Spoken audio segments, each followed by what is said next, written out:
Olá, tudo bem?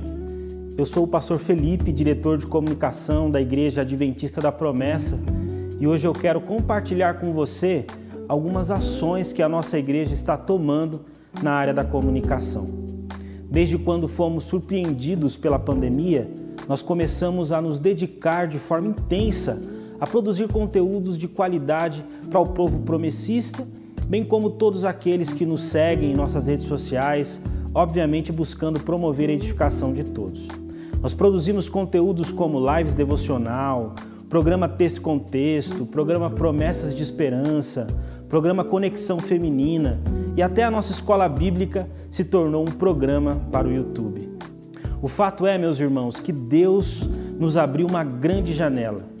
Primeiramente para edificar nossa comunidade, mas também para levar a mensagem de Jesus ao maior número de pessoas possíveis. Diante disso, Deus colocou um sonho em nossos corações.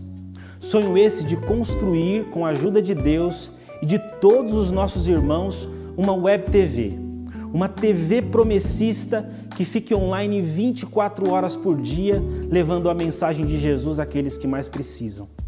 Hoje, com o propósito de construir o caminho para esse sonho, eu quero apresentar para vocês a nova grade de programas do canal Promessistas Brasil, que entrará no ar a partir da próxima segunda-feira, 20 de setembro. Agora, toda segunda-feira, nós teremos 2 programas. Às 20 horas, o programa Texto e Contexto, com o pastor Eleilton, programa voltado para a área teológica, para nos ensinar com profundidade a palavra de Deus. E às 22 horas, ainda na segunda-feira, nós temos uma super novidade, um novo programa, o programa Mais Valor, um programa produzido e coordenado pelas secretarias de empreendedores da Igreja Adventista da Promessa. Na terça-feira, às 21 horas, nós temos o programa Conexão Feminina, um espaço para as mulheres conversarem sobre questões profundas do universo feminino, à luz, claro, da Palavra de Deus. Agora, nas quartas-feiras, às 20 horas, você vai poder acompanhar a Escola Bíblica Especial com o pastor Samuel Braz e ser profundamente edificado pela Palavra do Senhor. Quinzenalmente, nós teremos um quadro de entrevistas no nosso canal, que ora será conduzido por alguma secretaria especial da nossa igreja, ora será conduzido por algum dos ministérios. Um programa com entrevistas bacanas para a nossa edificação. Na quinta-feira nós vamos ter mais uma novidade. Às 20 horas o programa Promessas de Esperança com o pastor Genilson, um programa devocional, e uma outra novidade, às 22 horas, um novo programa que será conduzido pelo Ministério de Música e Artes da nossa igreja, o programa Mais Que Som, um programa edificante, onde nós vamos ouvir músicas e sermos edificados pela Palavra de Deus. É isso, queridos. Esta é a nova grade do canal Promessistas Brasil. Para saber mais, eu queria convidar você a acessar o nosso site, promessistas.org, e também as nossas redes sociais, Promessistas Brasil, em todas as redes. Queridos, nós acreditamos que Deus tem coisas grandiosas para o povo promessista e nós estamos sonhando e nos preparando para viver isso. Eu sei que tem muito mais por vir ainda. Deus tem coisas grandes para a gente. Nós queremos fazer programas sobre missão urbana, queremos fazer programas sobre perguntas difíceis, queremos fazer um programa do pôr do sol na sexta-feira para celebrarmos o sábado do Senhor juntos. Queremos fazer um programa para as nossas crianças, um programa para os nossos jovens, tudo isso para promover edificação e movimentar a nossa comunidade. Programa sobre missões transculturais, muito mais, irmãos. Nós queremos fazer coisas grandiosas para o nosso Deus. E nós contamos com a sua ajuda, contamos com o seu apoio. Assista, curta, compartilhe, divulgue o conteúdo produzido pelo canal Promessistas Brasil. Eu quero convidar você também a orar por nós. Ore para que Deus nos dê condições, não só intelectuais, mas também financeiras, para que possamos realizar tudo isso para a glória do nosso Deus. Eu conto com a sua ajuda, com o seu apoio e nos vemos a partir da segunda-feira, dia 20 de setembro, nessa nova grade de programações do canal Promessista Brasil. Um abraço a todos e fiquem com Deus.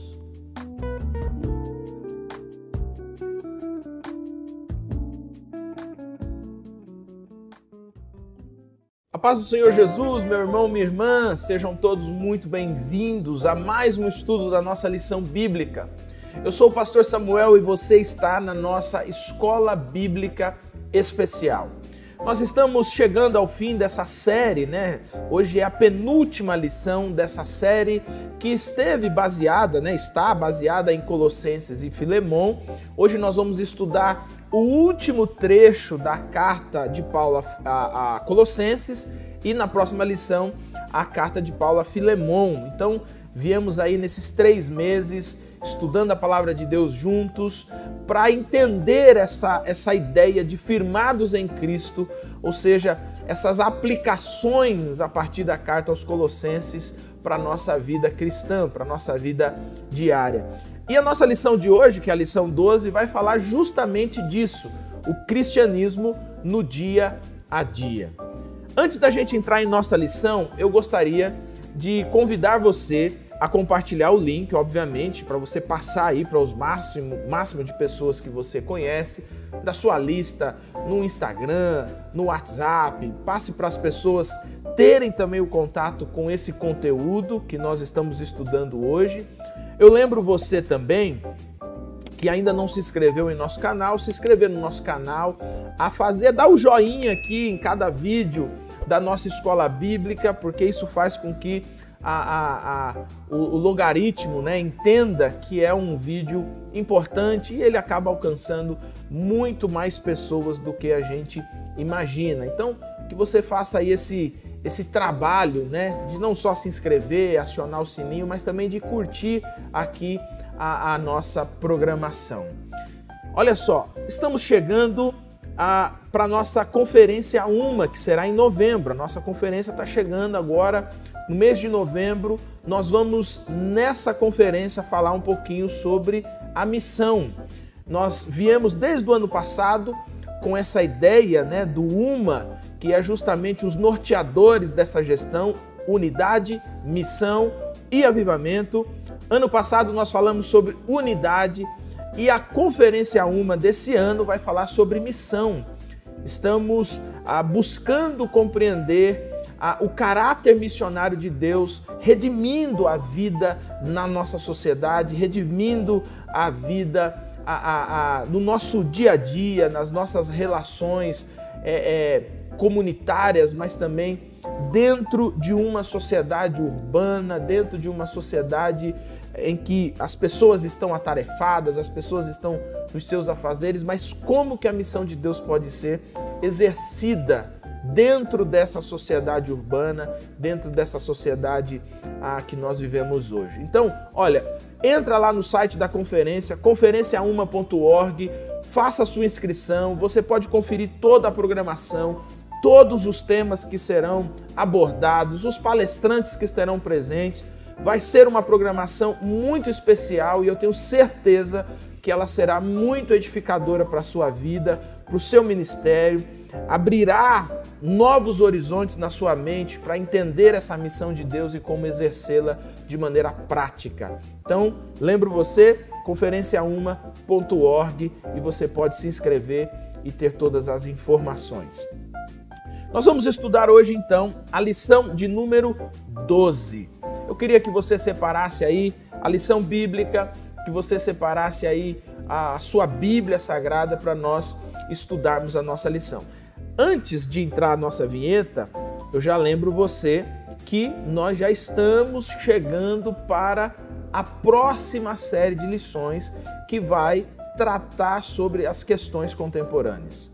Então são vários temas da contemporaneidade que serão tratados à luz do Evangelho, à luz da Escritura, né? O homossexualismo, o aborto, a identidade de gênero e outros tantos assuntos que estão na nossa sociedade que serão tratados na nossa lição bíblica à luz da Palavra de Deus. Então, se você ainda não adquiriu sua lição, talvez nem tenha mais, mas corre lá no site da editora Promessa e adquira esse conteúdo para que nós possamos estudar juntos aí esses próximos 3 meses desse ano de 2021. Lição bíblica na mão, Bíblia Sagrada, vamos estudar juntos a palavra de Deus hoje. –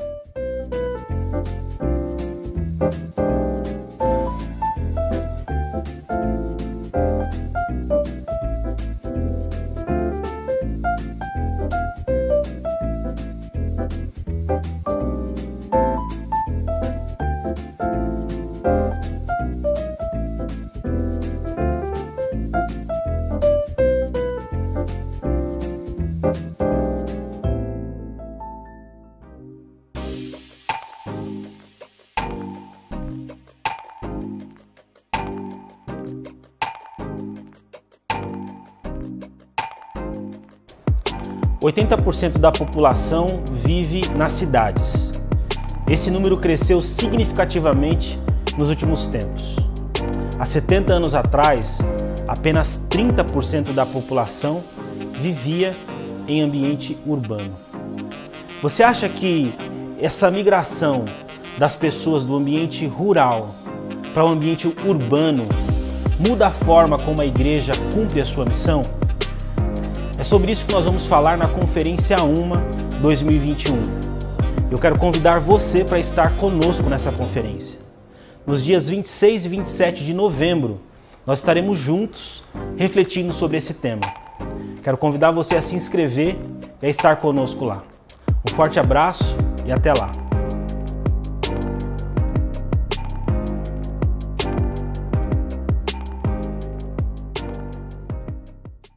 Como que nós podemos aplicar a palavra de Deus, o cristianismo, as doutrinas cristãs, as verdades do evangelho à nossa vida cotidiana? Às vezes, algumas pessoas até falam que existe muita teoria e pouca prática. E a nossa lição de hoje, ela quer justamente focar, ela quer justamente pensar como que esse cristianismo pode ser aplicado, vivenciado no nosso dia a dia. Existem diversas coisas que nós fazemos no nosso dia a dia, no nosso cotidiano, naquilo que a gente chama de vida ordinária, né? Que é aquilo que a gente faz porque tem que fazer, faz parte do nosso cotidiano, faz parte da nossa rotina. Mas como em meio a todas essas coisas nós podemos viver um cristianismo prático, viver um cristianismo que mostre ou que vivencia a missão de Deus no mundo, a missão de resgate de Deus no mundo? Como que nós podemos, dentro dessa nossa sociedade acelerada, corrida, secularizada, termos uma vida piedosa, uma vida de oração, uma vida exercendo a missão de Deus? Esses são alguns dos temas que nós queremos conversar hoje nessa lição de número 12, que tem como foco justamente mostrar como que o ensino bíblico pode ser dispensado, praticado no nosso dia a dia. Eu queria destacar aqui um ponto da introdução da nossa lição bíblica, o primeiro parágrafo, na verdade, que diz assim, ó: existem algumas razões para que as pessoas resistam ao evangelho e à igreja. Uma dessas razões pode ser a incoerência dos próprios cristãos. Isto é, a distância entre a verdade defendida e ensinada e a sua demonstração prática no dia a dia. Nas religiões pagãs dos dias de Paulo, a devoção de um adorador não tinha qualquer relação direta com o seu comportamento. O cristianismo propôs uma outra ideia, né?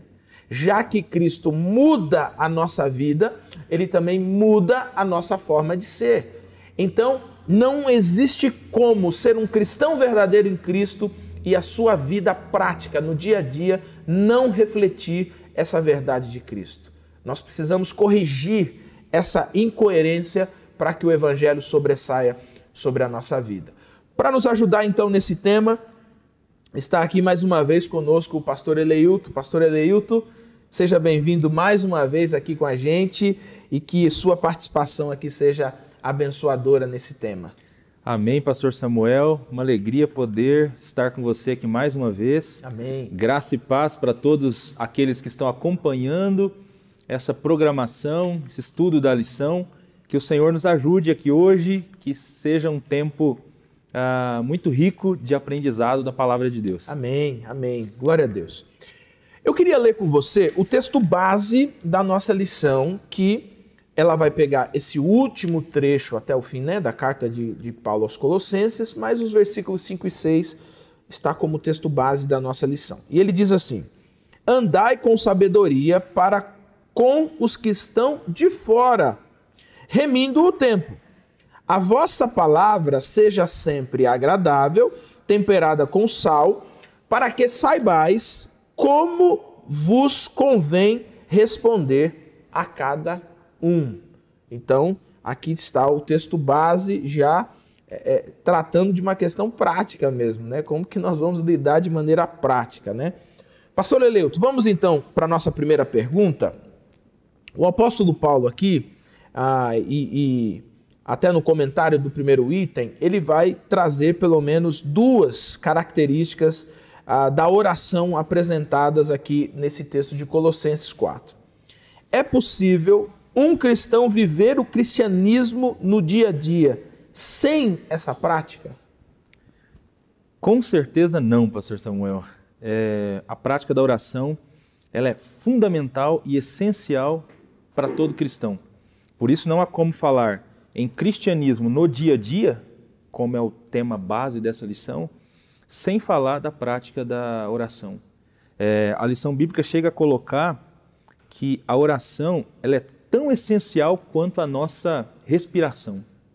Para um cristão, a oração é tão essencial quanto a própria respiração. De fato é isso mesmo, porque é por meio da oração que nós desenvolvemos o nosso relacionamento com Deus. A oração é uma maneira de nós demonstrarmos para Deus que nós confiamos nele, que ele faz parte da nossa agenda, há espaço para ele na nossa agenda. Quando a gente para conversar, nós não oramos para que Deus descubra aquilo que nós precisamos, descubra quais são as nossas necessidades, quais são os nossos dilemas, porque ele já sabe de tudo isso antes mesmo de irmos para essa prática. Oramos para desenvolver, de fato, o nosso relacionamento, a nossa comunhão com o Senhor. E para o cristão, essa é uma prática essencial que não pode faltar na caminhada e no dia a dia. Paulo fala sobre ela, entrando nessa parte final da carta, e ele ensina então no versículo 2 do capítulo 4 esses dois princípios, esses dois primeiros princípios que são trabalhados no item 1, quando Paulo diz: perseverai na oração, nela permanecendo atentos. Então aqui, nesse trecho, nós temos então esses dois princípios que a lição traz. O primeiro princípio é que a oração deve ser uma prática perseverante. É algo que está alinhado, essa fala de Paulo está alinhada, inclusive, com o ensino do próprio Senhor Jesus, que nos ensinou a perseverar na oração sem desanimar. Então, é importante que a gente leve a sério esse princípio da Escritura Sagrada. A lição bíblica chega a dizer que essa persistência na oração não é resultado meramente do esforço humano, mas de um impulso, né, da força trazida pelo Espírito Santo. Porque, vamos ser sinceros, que às vezes não é fácil perseverar na oração, ainda mais por conta das demandas e da correria do dia a dia, né? Existirão momentos em que o seu corpo vai dizer para você que não dá, né? Não dá para orar, não dá. Existirão momentos que o cansaço será mais forte e que você vai pensar se vale a pena mesmo orar, vai pensar em deixar esse momento de oração para um outro período. Então, aliás, isso acontece com todas as práticas devocionais, né? Oração, leitura da Bíblia, sempre existe essa luta para realizar essas práticas, mas nós temos o desafio de perseverar, contando com a ajuda do Espírito Santo. Esse mesmo Paulo disse em Tessalonicenses: orai sem cessar, né? Cessar, orai sem cessar. É um desafio, mas é um desafio que a gente precisa levar a sério. Orar sem cessar é orar sempre de novo. A ideia é fazer com que a oração seja uma prática constante na nossa vida. Então, perseverança, perseverar em oração é um princípio que Paulo apresenta, é ser perseverante. E o outro princípio é que a oração tem que ser vigilante. Vigilante, é a ideia do nela permanecendo atentos. Então aqui, nessa expressão de Paulo, nós temos então esse princípio de que a oração deve ser vigilante. E aí a lição trabalha que a vigilância aqui não tem a ver simplesmente com aquela postura contrária à ideia de uma oração sonolenta, de uma oração indiferente, mecânica. Vigilância tem a ver com isso também. Tem a ver com não realizarmos orações sonolentas, mecânicas, enfadonhas. Então, vigilância tem a ver com isso, mas não só com isso. Vigilância tem a ver também com vigília. É a ideia de permanecer certo tempo em oração. Então, gastar tempo em oração. Então, precisa ser uma oração atenta mesmo, não é para ser uma oração enfadonha, sonolenta, mas é preciso investir tempo nisso, investir tempo em oração. Então, essa é a ideia de nela permanecendo atentos. Então, quanto tempo a gente investe na nossa vida de oração? Quanto tempo investimos na nossa vida de oração? Então, isso é importante, né? Ela não pode ser apenas uma prática que faz parte da nossa vida nos dias de culto. E vai fazer toda a diferença, na verdade, né? Eu não me lembro agora quem foi que falou, se foi Packer que disse essa frase, mas que alguém perguntou assim, o que acontece com um cristão se ele deixar de orar, né? E aí ele falou, para de orar que você vai descobrir, né? Que a vida vai virar um caos, né? Vira um caos. Esse relacionamento de oração, ele de fato, como diz o próprio texto base, ele dá um alinhamento na nossa conduta, né?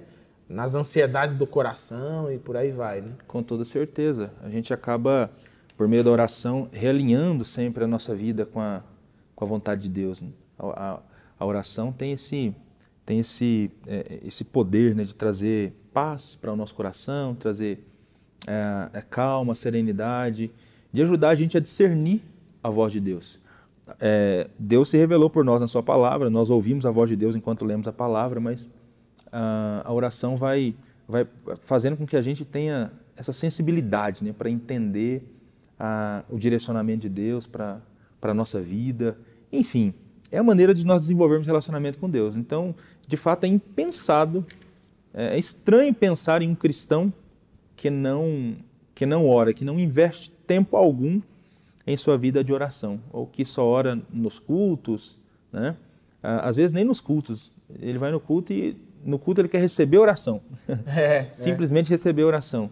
E é importante orar. Esse é um privilégio extraordinário que foi dado para nós por meio da cruz. Eu acho que cristão que não ora, cristão que não lê a Bíblia não é cristão, né? Porque o cristianismo já é uma, vamos colocar aqui como uma religião que tem um livro e que tem práticas, né, de devocionais que, assim, elas estão interligadas, né? Uhum. Jesus, antes de escolher os seus apóstolos, ele orou antes de escolher os apóstolos, né? Sim. Momento antes dele ser crucificado, ele está orando ao Pai, né, no Getsemane. Uhum. Na cruz ele está orando, né? Então, assim, você olha e você fala, não tem como, né? Escolheu a religião errada, né? Exatamente. Jesus está orando o tempo todo e os seus discípulos são desafiados a orar o tempo todo. Quando Jesus apresentou o Sermão da Montanha, né, que é a vontade dele para os seus seguidores, tem lá, quando orar. Dando a ideia que a oração seria uma prática dos seus seguidores, né? Ele ali não é apresentado no modo imperativo, né? Orem, apesar de haver imperativos sobre a oração em outros lugares da Bíblia Sagrada. E nem no modo optativo, né? Se orarem. Mas a ideia é quando orarem, porque para Jesus... Eles vão orar, parte do princípio que... Jesus está partindo do pressuposto que meus discípulos oram. Não tem como ser um discípulo de Jesus e não orar. Porque, pensa, tudo que Jesus fez por nós, abrindo o caminho, a gente podendo agora entrar no Santo dos Santos, né? Ter livre acesso a presença de Deus, ter a oportunidade de ter o Espírito morando em nós. Então, tudo isso que Jesus fez por nós é para que a gente pudesse desenvolver essa relação de intimidade com Deus. Não dá para deixar isso em segundo plano, não dá, como algo de só menos importância. Né? Não, de jeito nenhum. Seria, de alguma maneira, até menosprezar tudo que Jesus conquistou por nós. Né? Então é importante que a gente, de fato, leve a sério a questão da vida de oração. Legal. A segunda pergunta, ela vai tratar das outras duas características que são apresentadas aqui, né, na interpretação do comentário. Fale um pouquinho para a gente também sobre essas outras duas. Sim. Então, primeiro nós temos a perseverança, a vigilância e, na sequência, a ação de graças. Ainda no versículo 2, persevere na oração, nela permanecendo atentos com ações de graças. Então, ações de graças são um ingrediente importante para as nossas orações. O próprio Jesus, quando ensina a oração modelo tem esse tom também de ação de graças. Né? Quando, por exemplo, Jesus nos ensina a orar pelo pão, sim, mas você já tem ali o pressuposto de que o pão está sendo dado diariamente por Deus. Então, o próprio Jesus, quando orou na oração sacerdotal, tinha ação de graças. Ação de graça é um ingrediente importantíssimo para as nossas orações. É importante que, quando nós desenvolvermos essa importante prática devocional, que a gente inclua nessa prática a gratidão a Deus em razão de quem Deus é. Né? Eu acho muito importante isso, agradecer a Deus por quem Ele é. Saber quem é Deus e conseguir agradecê-lo diariamente nas nossas orações por quem Ele é, pelo que Ele fez por nós na cruz, agradecer a Deus pela redenção e agradecer a Deus por tudo aquilo que Ele faz na nossa vida, tentar enxergar em cada detalhe da nossa vida a mão de Deus para agradecer Ele. Eu tenho certeza que se a gente se concentrar para buscar isso, nós vamos conseguir enxergar a mão de Deus em vários detalhes da nossa vida. E se incluirmos a ação de graça nas nossas orações, eu tenho certeza que nós viveremos melhor. Nós viveremos melhor. Existem muitas pessoas que só conseguem viver murmurando. Verdade, verdade. Só murmuram o tempo inteiro, criticam o tempo inteiro. Às vezes eu me pergunto se essas pessoas, quando vão orar, se na oração delas existe esse ingrediente, ação de graça. Se elas gastam tempo agradecendo a Deus. Porque se elas praticassem esse exercício, talvez murmurariam menos. Vira chave, porque assim, o próprio salmista fala no Salmo 103, né? E não te esqueças de nenhum dos seus benefícios, né? Então, ainda que haja adversidade, os benefícios estão presentes de alguma forma, né? Sim. O problema é que o murmurador ele só enxerga o que não está presente, né? Sim. E ele perde a capacidade de ser grato por aquilo que está presente. Né? Exatamente. Pelos benefícios de Deus. Né? E esse é o nosso grande desafio, pastor Samuel. Em vez de questionar por aquilo que nós não temos, sermos gratos a Deus por aquilo que temos. Né? Por aquilo que temos. E lutarmos, pedirmos graça de Deus, né, para conquistar aquilo que a gente acha que precisa conquistar e que está alinhado com a vontade de Deus. Às vezes é importante a gente perguntar, né, que a mente, né, a cabeça, principalmente dentro da nossa sociedade, que é uma sociedade midiática, e ela impulsiona você, né, a ser consumista, ela impulsiona você a enxergar o que falta. Né? Você pode observar, tudo quanto é propaganda, ele mostra para você o que está faltando. Né? Você ainda não tem esse produto. Cara, como você é impressionante, até propaganda de material de construção. Né? O cara termina a construção inteira assim, deu um vazamento, porque faltou essa conexão aqui. Né? Então até material de construção te impulsiona de alguma forma a isso. Né? E aí a gente às vezes precisa desenvolver esse exercício de fazer a pergunta. Né? Quando a mente fala assim, cara, tá faltando tudo. Assim, tá faltando mesmo? Né? Eu não tenho nada. Não tem nada mesmo. Deus não me abençoa. Não abençoa mesmo. Faz um exercício mais profundo, né? Que essas reflexões que a gente faz com a própria alma, né? Que o salmista faz muito isso, né? Porque, de fato, assim, as dádivas de Deus estão presentes, né? Sim. E ser grato é um gatilho. Eu sempre pensei dessa forma, né? O gatilho abençoador de Deus é a gratidão. É a gratidão. É isso aí. E todos nós, se de fato colocarmos a nossa mente para trabalhar, nós encontraremos inúmeros motivos para sermos gratos a Deus por aquilo que temos. Enquanto você falava, eu me lembrei daquele antigo hino cristão, conta as bênçãos, Ah, sim. contas quantas são, né? Todas recebidas da divina mão, uma a uma, dize-as de uma vez, e hás de ver surpreso o que Deus Deus já já fez. fez. Deus de fato faz coisas extraordinárias para nós. Eu Basta prestar um pouquinho mais de atenção. E para quem tem a mente assim, não consegue guardar, né? Tem uma amiga minha que ela tem um exercício muito interessante, que é um caderno da gratidão. Ela tem uma caderneta de gratidão. E geralmente ela vai preenchendo, né, a caderneta. Então, e são várias coisas, né? Ela que deve estar assistindo a gente, né, a Laine, ela sabe disso. Então, assim, você pega, sei lá, a gasolina rendeu um pouquinho mais. Agradecer a Deus, porque a gasolina podia ter acabado, mas não acabou, né? Porque as grandes coisas a gente tem a tendência de não esquecer. As pequenas coisas, que são esses lampejos da graça de Deus no cotidiano, a gente esquece, né? E aí vai anotando, vai anotando. Chega no fim do ano, é igual o hino mesmo. Você fica surpreso de olhar e falar assim, meu Deus, quanta coisa Deus fez. Sabe, você fica até constrangido em pedir mais coisas, porque você fala, o Senhor de fato, em coisas mínimas, as coisas grandes, mas você vê claramente a presença de Deus e esse gatilho de gratidão, ele é importante, né? É isso aí. Bom, além da gratidão, um último princípio que é trabalhado aqui na lição, relacionado à oração, é que a oração tem que ser feita com propósito. Então, nós temos aqui Paulo fazendo um pedido para os cristãos no versículo 3. Ao mesmo tempo, diz aqui o texto, orando também por nós, para que Deus nos abra uma porta para a palavra, a fim de anunciarmos o mistério de Cristo, pelo qual também estou preso, para que o revele como devo. Me impressiona muito todas as vezes que eu leio as orações que estão registradas na Escritura Sagrada. Os pedidos que são feitos nessas orações. Às vezes eu fico me questionando se os pedidos que eu faço a Deus em oração estão alinhados com esses pedidos desses grandes servos de Deus que oraram e que tiveram as suas orações registradas na Escritura Sagrada. E às vezes eu fico admirado quantos meus pedidos estão distantes dos pedidos deles. Veja Paulo ele está preso quando ele ora. Inclusive ele fala aqui no próprio texto. E ele pede para que os cristãos orem para que ele continue anunciando o mistério de Cristo, para que Deus abra a porta da palavra para ele. Veja qual é a preocupação de Paulo. Ele não está orando assim, simplesmente pensando nas suas necessidades imediatas.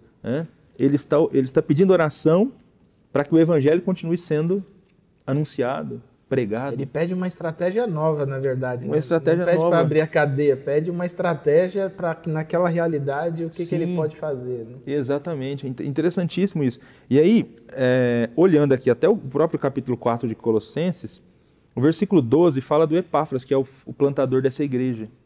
E Paulo vai dizer no versículo 12 o seguinte, cumprimenta-vos Epáfras, que é um de vós, servo de Cristo Jesus, que sempre luta por vocês em orações. Então Epáfras é alguém que luta em oração. Talvez ele seja o exemplo da oração perseverante que Paulo fala no versículo 2. Então Epáfras é alguém que está lutando sempre em oração pela igreja. E aí me chama a atenção de novo aqui. O que Epáfras pede a Deus pela igreja? Ele pede para que permaneçais amadurecidos e plenamente seguros em toda a vontade de Deus. Olha, um propósito muito específico. Olha que propósito específico dessa oração. Ele ora para que os cristãos permaneçam maduros, convictos da vontade de Deus. Então, eu acho que orar, fazer oração com propósitos é isso, é pensar em propósitos nobres para a oração, né, e colocar esses propósitos diante de Deus. Né? Acho que é importante propósitos relacionados à glória de Deus, à expansão do Evangelho. Isso nunca pode faltar nas nossas orações. Legal. Pergunta de número 3, então, ela fala com base no comentário do item 2, explica o pensamento do gnosticismo, uma das crenças pagãs da época de Paulo, e como a santificação desafia essa crença e não é uma proposta de isolamento, né? É isso. O gnosticismo foi o principal, talvez um dos principais inimigos da igreja no primeiro século. Na verdade, não o gnosticismo como religião, né, como movimento, porque ele não existia ainda. Isso ele vai existir só no terceiro século para frente. Ele vai existir um pouco mais para frente. Mas as ideias embrionárias do que futuramente seria o gnosticismo. Então, junto com os judaizantes, esses mestres com essas ideias gnósticas, eles incomodaram demais a igreja. E o gnosticismo tem como principal influência a própria filosofia grega, né, que defende que a matéria é má. Então é isso que eles no cerne aqui, né, no centro do que eles ensinavam está essa ideia de que a matéria é má. E já que a matéria é má, então nós devemos nos relacionar com ela de pelo menos duas maneiras. Aí eram os dois lados que pendiam o gnosticismo, né? Um lado, já que a matéria é má, então Deus não se importa com o que eu faço com a matéria, porque Ele se importa com o meu espírito, então eu posso viver do jeito que eu quiser. E aí esse pessoal se entregava para um estilo de vida libertino. E nós temos esse tipo de gnosticismo sendo combatido, né, nas cartas do Novo Testamento. Paulo, por exemplo, combateu em 1 Coríntios esse gnosticismo libertino, quando ele fala lá para a igreja de Corinto de irmãos da igreja que aparentemente estavam se deitando com a prostituta, que eles saíam dos cultos e iam para os motéis. E aí Paulo fala, o pessoal não sabe que se ele se deita com a prostituta, ele se torna uma só carne com ela? Glorifiquem a Deus com o corpo de vocês, o corpo é importante, o corpo é morada do Espírito. Ele insiste nisso, né? Ele insiste porque eles estão com essa ideia de Inclusive no capítulo 15 ele vai falar que a ressurreição é do corpo, né? Que também era uma ideia completamente imaginável para eles, né? Isso, exatamente. Para eles o corpo não tem valor, para o gnosticismo o corpo não tem valor. Então essa é uma ideia. E a outra ideia já que a matéria é má, então vamos fazer o possível para não dar nenhum tipo de prazer para a matéria, para castigar o nosso corpo, para ser severo com o nosso corpo. Então esse pessoal aqui vai proibir alimentação, né, de carne, vai proibir casamento por conta da relação sexual, enfim, eles vão proibir uma porção de coisas, porque eles não querem dar de jeito nenhum prazer para a matéria. Parece que esse tipo de gnosticismo é o gnosticismo que Paulo vai combater na carta aos Colossenses. Inclusive lá no capítulo 2 ele fala lá, né, de não toque, não prove. E ele vai dizer que isso não tem valor algum para o combate aos desejos da carne, esse tipo de severidade aqui. Então o gnosticismo também fazia isso. Então, veja, tanto uma reação quanto a outra reação afeta diretamente a maneira como nós enxergamos a santificação, a maneira como nós vamos vivenciar esse processo de santificação no dia a dia, né? Porque se eu acredito, se eu reajo como os libertinos, eu vou viver uma vida libertina, que não glorifica a Deus. Porque isso que eles ensinam não é o que Deus ensina. Para Deus, o nosso corpo é, sim, muito importante. E se eu for pender para esse lado aqui também, eu vou me tornar alguém extremamente legalista, severo, uma pessoa que vai sempre estar dizendo que isso não pode, aquilo não pode, não faça isso, não faça aquilo, nada pode. É alguém que é completamente contrário a todo tipo de lazer, prazer, a tudo aquilo que dá alegria, que faz sorrir. Então tudo isso, todas as boas dádivas da vida não serão experimentadas, não serão vividas. Pessoa chata, né? Eu vou me tornar uma pessoa chata, é isso aí. Jesus pediu para eu ser santo e eu me tornei esquisito. Eu acabei me tornando esquisito. Aqueles princípios lá que a gente estudou na lição passada de Eclesiastes, né, de... goza a vida com a mulher que ama, né? Toma um bom vinho, né? Come uma boa comida, né? Aquele negócio ali, esse cara aqui... O gnóstico, isso não existe. Isso não existe, porque para ele não, de jeito nenhum, porque isso é dar prazer para a matéria. Então nunca vai poder apreciar uma boa comida com a esposa, com os filhos, com alegria no coração, né? Porque isso seria dar prazer para a matéria. Então, qualquer um dos tipos de gnosticismo que os cristãos abraçassem, eles estariam tendo uma visão equivocada da santificação. E aí dá para entender por que ele foi um problema seríssimo, né, nos primeiros séculos, né? Porque ele corta para todos os lados, né? Tanto para quem quer a vida libertina ou quanto para quem quer ser legalista, né? E ele dá suporte para todos os lados. Então não era tão difícil ver os lados aderindo a ele, né? Sim, exatamente. Vai ter gente que vai gostar dessa ideia, né? Então, sou salvo pela graça de Deus, Deus se importa com o meu espírito, e eu posso viver a minha vida do jeito que eu quiser. O que mais tem é gente que adere a essa filosofia, né, que a maneira como eu me comporto no dia a dia não interfere em nada na minha salvação. E como vai ter gente também que, por conta de um discurso mais piedoso, de santidade, vai gostar mais dessa ideia mais severa. E aí chega ao isolamento total, né? E chega ao isolamento total, e que não é a proposta da santificação, né? A proposta da santificação não é uma proposta isolacionista. Nós não vivemos a santificação e a vontade de Deus isolado das pessoas, né? Nessa redoma de vidro. Então isso é contrário à proposta de Cristo. Legal.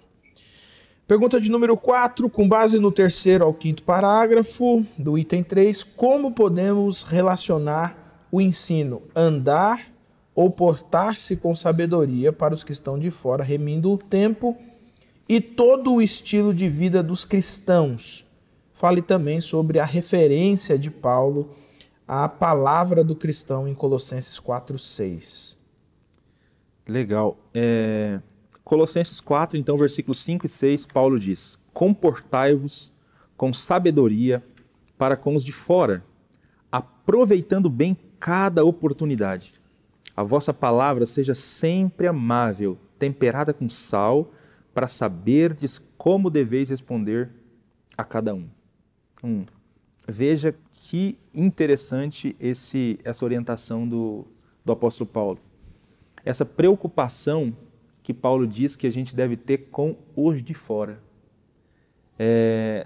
Quando você começou o estudo de hoje, lá no início, penso que você passou pela ideia que é apresentada no início da lição, de muita gente ter uma visão equivocada do cristianismo por conta da incoerência de alguns cristãos. De defenderem alguns princípios e não viverem esses princípios no dia a dia.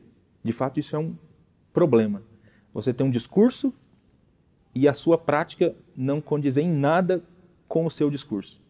Então, Paulo, ele vai mostrar que realmente isso é um problema. Nós cristãos precisamos sim nos preocupar com os de fora, como as pessoas estão nos lendo. E ele diz que é para se comportar com sabedoria, aproveitando bem cada oportunidade. As pessoas estão nos observando. Nós somos discípulos de Jesus. Nós professamos crer em Jesus. Nós professamos crer nos princípios do reino de Deus. Então, do que adianta ensinar todos aqueles princípios do reino de Deus e aí na hora de viver mesmo o dia a dia, aqueles princípios não estão presentes na nossa vida. Nós não nos comportamos com sabedoria, não remimos o tempo, né? Não aproveitamos bem as oportunidades. A ideia de remir aqui, gosto da palavrinha que aparece no original, que é a ideia de pechinchar, né? O pessoal gosta de pechinchar preço de coisa, né? É a mesma ideia. E aqui é uma pechincha de tempo, Aqui é uma pechincha de tempo, para você aproveitar bem o seu tempo, glorificando a Deus. Então, quais são os princípios que o Evangelho apresenta para a gente? Vivamos esses princípios no dia a dia. É importante, com sabedoria, para que o nosso comportamento não blasfeme o bom nome de Deus, não blasfeme a doutrina de Cristo. Então, se a gente ensina que nós precisamos amar os inimigos, então, se eu ensino que eu tenho que quebrar ciclo de maldade oferecendo a outra face, então quando eu tiver que fazer isso, que eu faça. Se eu ensino que eu preciso perdoar, então quando chegar a minha vez, que eu perdoe. Né? Não dá para usar a lógica de faça o que eu falo, mas não faça o que eu faço. Né? Exatamente. No cristianismo não funciona isso. Né? No cristianismo não funciona assim. Isso. Cristãos precisam ser coerentes. Né? O sim precisa ser sim e o não precisa ser não. Então a gente precisa, de fato, viver como a palavra de Deus, como a palavra de Deus que a gente anuncia, que a gente ensina. E aí o texto fala: a vossa palavra seja sempre amável, temperada com sal, para saber como responder a cada um. Interessante, porque aqui há uma orientação, inclusive, relacionada à nossa forma de falar. Né? Então, que as nossas palavras sejam sempre saborosas e sensatas. Que desafio, né? Ter palavras sempre temperadas com sal. Até brincava com você antes de começar essa lição, né? Poxa, não pode nem explodir de vez em quando. Não pode nem explodir de vez em quando, tem que ser sempre controlado. É o nosso desafio. E a ideia do sal assim, para quem cozinha no dia a dia sabe, né? Que o sal é um negócio que de menos faz falta e de mais estraga tudo, né? Sim. Então, essa ideia, eu acho muito interessante essa ideia de temperado com sal, porque assim, precisa estar equilibrada, né? Precisa ter um equilíbrio, não pode nem passar, nem sobressair, nem faltar. Né? Exatamente. É com equilíbrio. A lição, ela coloca numa parte aqui, na página 101, que a grande oportunidade de evangelizar as pessoas acontece no contato estabelecido diariamente, nas oportunidades proporcionadas pela, aí ele lista, profissão, comércio, vizinhança e pelo trânsito.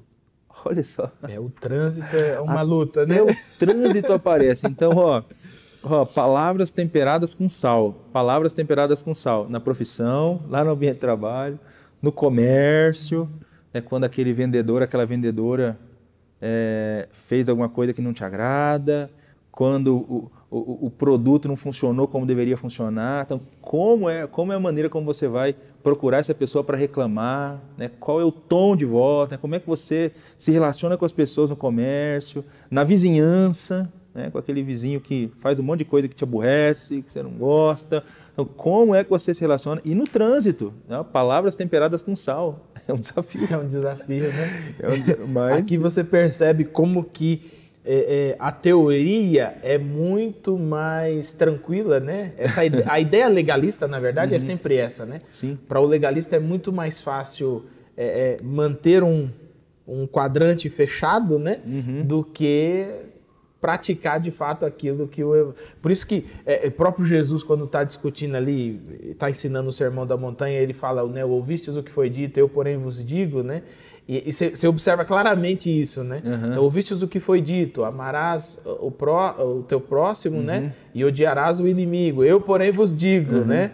Ame o próximo, ame o inimigo e ore pelo inimigo. Sim. Então, assim, se o camarada tivesse de escolher, ele fala, bom, para mim é melhor continuar com a versão antiga, né? Com certeza. Amo o próximo e odeio o inimigo e a gente segue a vida, né? Então, você percebe que, de fato, o evangelho, ele muda de maneira prática as nossas relações e a maneira que a gente age no dia a dia, né? Com certeza.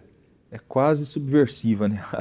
A maneira como o evangelho nos ensina a viver em sociedade. Os princípios do evangelho são muito radicais. Se nós levarmos a sério os princípios que o evangelho traz para a gente, com toda certeza nós vamos chamar a atenção dos de fora. Sim. Porque são muito diferentes dos padrões que são tidos como normais na sociedade. E nós temos então aqui essa recomendação da palavra de Deus para que a gente se comporte dessa maneira, com sabedoria em relação aos de fora.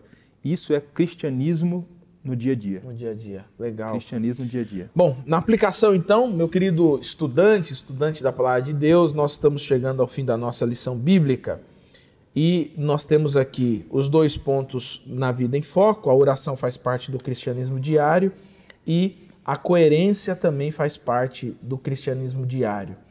Entre esses 2 temas, pastor Leleuto, uma palavra pastoral como aplicação disso tudo que estudamos hoje. Ok. Bom, de acordo com aquilo que nós estudamos na lição, ao menos essas 2 questões foram colocadas, com base nesse trecho final de Colossenses. Não há como viver o cristianismo diário sem oração. Oração faz parte do cristianismo diário. Quem não ora são aqueles que não são cristãos. Cristãos oram. Nós comentamos isso durante o estudo de hoje. A oração faz parte da vida de um cristão. Então, em nome de Jesus, que todos nós, como cristãos, como discípulos do Senhor Jesus, levemos a sério essa prática, com perseverança, com vigilância, com ação de graças e com propósito. É ela que vai nos ajudar a vencer as nossas lutas diárias, a vencer a tentação, a luta contra o pecado, a luta contra a carne. Então, utilizemos esse meio para desenvolver o nosso relacionamento com Deus e sermos vitoriosos nos nossos embates cotidianos. Além da oração, faz parte do cristianismo diário, coerência. Eu me lembrei agora de um livro escrito pelo pastor Ricardo Agreste, Igreja, Tô Fora. E é um livro que ele tenta trabalhar a ideia de por que muita gente não quer saber de igreja. E uma das questões tem a ver exatamente com a falta de coerência dos cristãos, né?